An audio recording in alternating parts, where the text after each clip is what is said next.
காலங்களின் ஆதி முதல் தேவன் ஒரு மகத்தான வாக்குத்தத்தம் பண்ணினார்.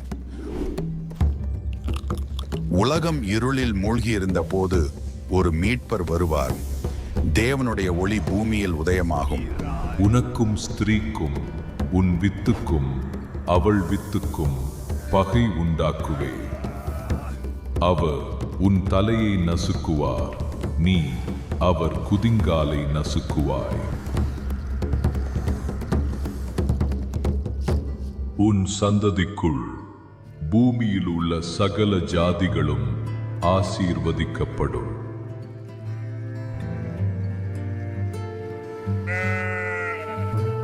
இதோ ஒரு கன்னிகை கர்ப்பவதியாகி ஒரு குமாரனை பெறுவாள். அவருக்கு இம்மானுவேல் என்று பெயரிடுவாள்.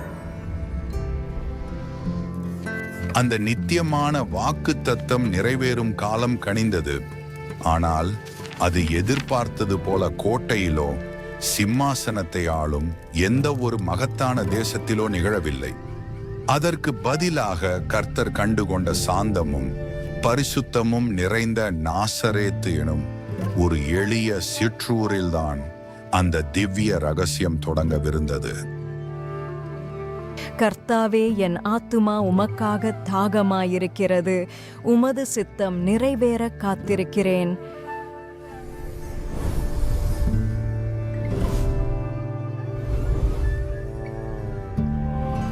மரியாளே, பயப்படாதே, நீ தேவனிடத்தில் கிருபை கண்டடைந்தாய்.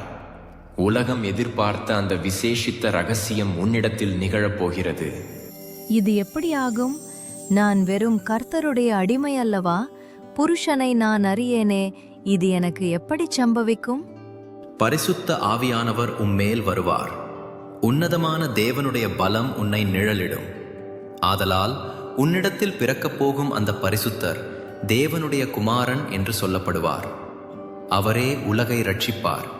நீயோ அந்த பாலகனுக்கு இயேசு என்று பெயரிடுவாயாக. இதோ நான் கர்த்தருடைய அடிமை. என் தேவனே, உமது சித்தம் இதுவானால் உம்முடைய வார்த்தை என் வாழ்வில் நிறைவேறட்டும். மரியாளோ தன்னை முழுமையாய் அர்ப்பணித்தாள்.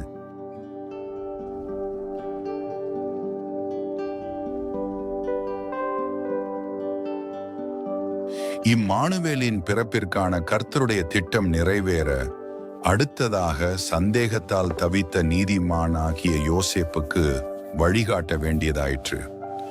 தேவனுடைய மகத்துவமான ரகசியத்தை மரியாளின் இதயம் தாங்கிக் கொண்டாலும் இந்த அற்புதத்தின் சுமையோ அவளது நிச்சயிக்கப்பட்ட கணவன் யோசேப்பின் மீது பெரும் கலக்கத்தை கொண்டு வந்தது. என் உயிரான மனைவியே, நீதான் என் வாழ்வின் ஒரே ஒளி. ஆனால் இந்த கர்ப்பம், இது எனக்கு சொந்தமல்லவே. இந்த இக்கட்டான நிலையில் நான் எப்படி உன்னை அவமானப்படுத்தாமல் ரகசியமாக விலக்கிவிட முடியும்? என் இதயம் நொறுங்கிப் போகிறதே.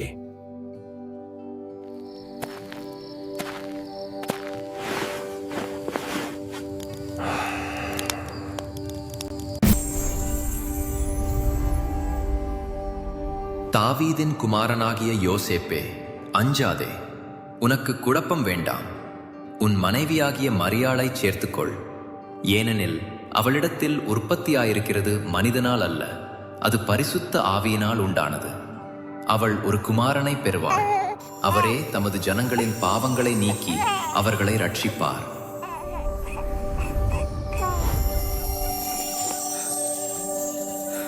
ஓ கர்த்தாவே, உம்முடைய வார்த்தையை முழு இருதயத்தோடு நான் விசுவாசிக்கிறேன்.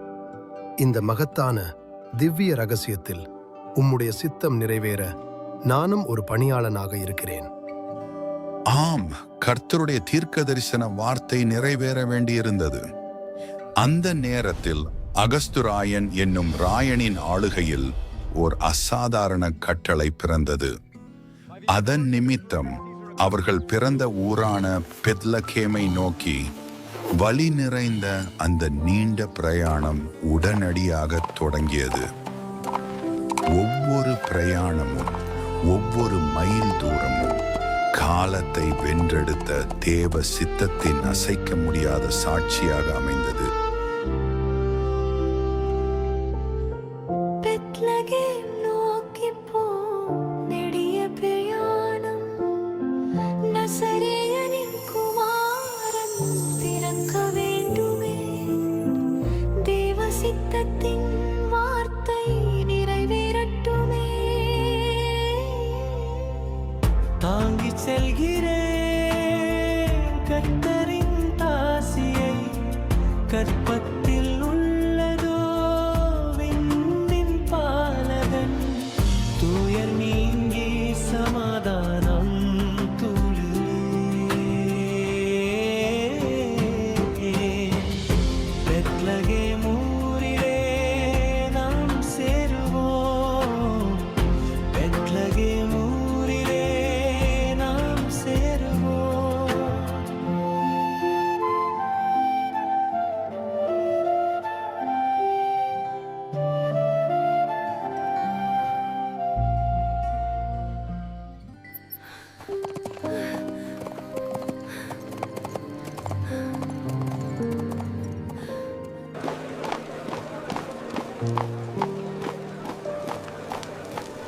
என் மனைவிக்கு பிரசவ காலம் நெருங்கிவிட்டது. ஒரு சிறு இடம் கூட கிடையாதா? இல்லை இல்லை, இடம் நிரம்பி விட்டது. எங்கும் இடம் இல்லை.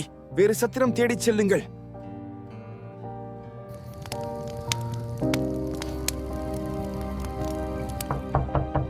இங்கு இடமில்லை.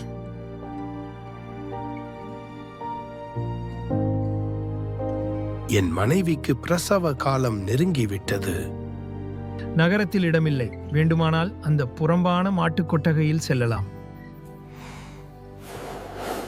பாருங்கள், சர்வலோகங்களின் அதிபதியை வரவேற்க இந்த பூமி மறுத்தது.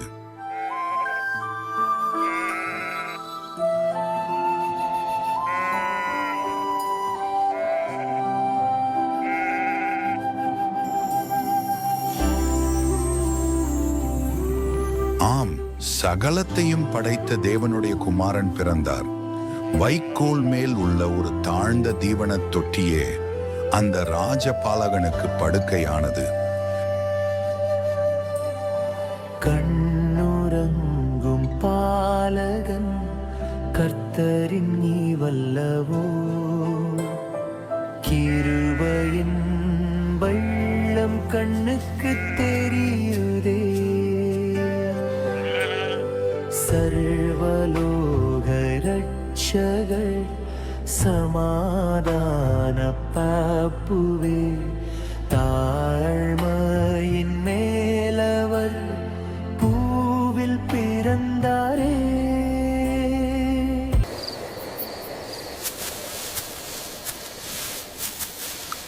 இந்த உலக இருள் எப்போது நீங்கும்? நாம் ஒருபோதும் ரட்சிப்பை காண மாட்டோமா?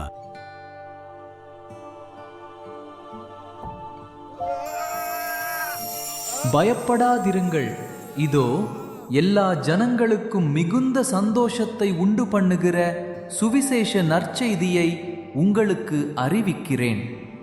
ஏனெனில் இன்றைக்கு தாவீதின் ஊரிலே பெத்லகேமிலே உங்களுக்காக இரட்சகர் பிறந்திருக்கிறார்.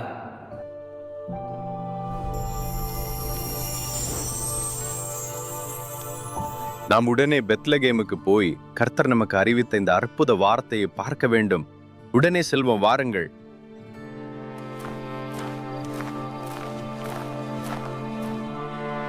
இதோ நாம் கண்ட அந்த விசேஷித்த நட்சத்திரம், இது யூதர்களுக்கு பிறந்த அந்த ராஜாவை குறிப்பது நிச்சயம். நாம் அவருக்கு தகுதியான பொன், தூபவர்க்கம் மற்றும் போளம் ஆகிய விலையேறப்பெற்ற காணிக்கைகளை எடுத்துச் செல்வோம். ஏரோது ராஜாவின் நாட்களில் யூதேயாவில் உள்ள பெத்லகேமிலே இயேசு பிறந்த பொழுது கிழக்கிலிருந்து சாஸ்திரிகள் எருசலேமுக்கு வந்து ஏரோதுவின் அரண்மனைக்குள் நுழைந்தார்கள். யூதருக்கு ராஜாவாக பிறந்திருக்கிறவர் எங்கே? கிழக்கிலே அவருடைய நட்சத்திரத்தை கண்டு அவரை பணிந்து கொள்ள வந்தோம்.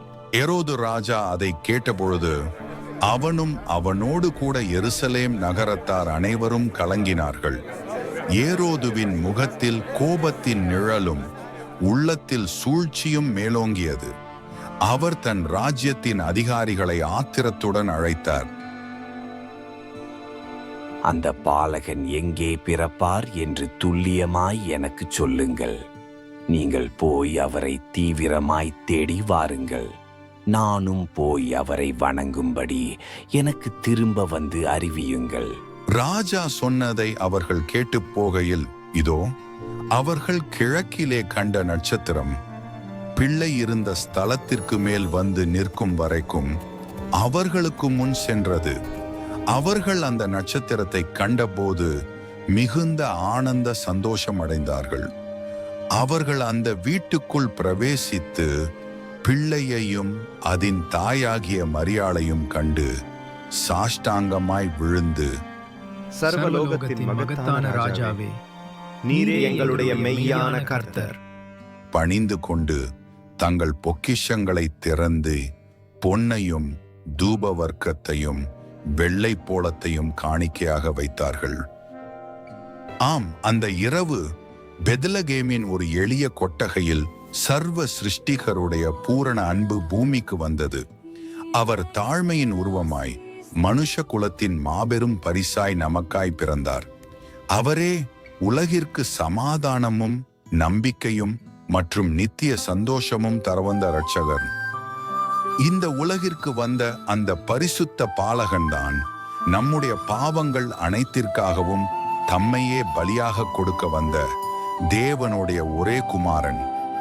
அவர் மூலமாகவே விடுதலையும் பாவ மன்னிப்பும் நமக்கு நித்திய ஜீவனும் உறுதி செய்யப்பட்டது.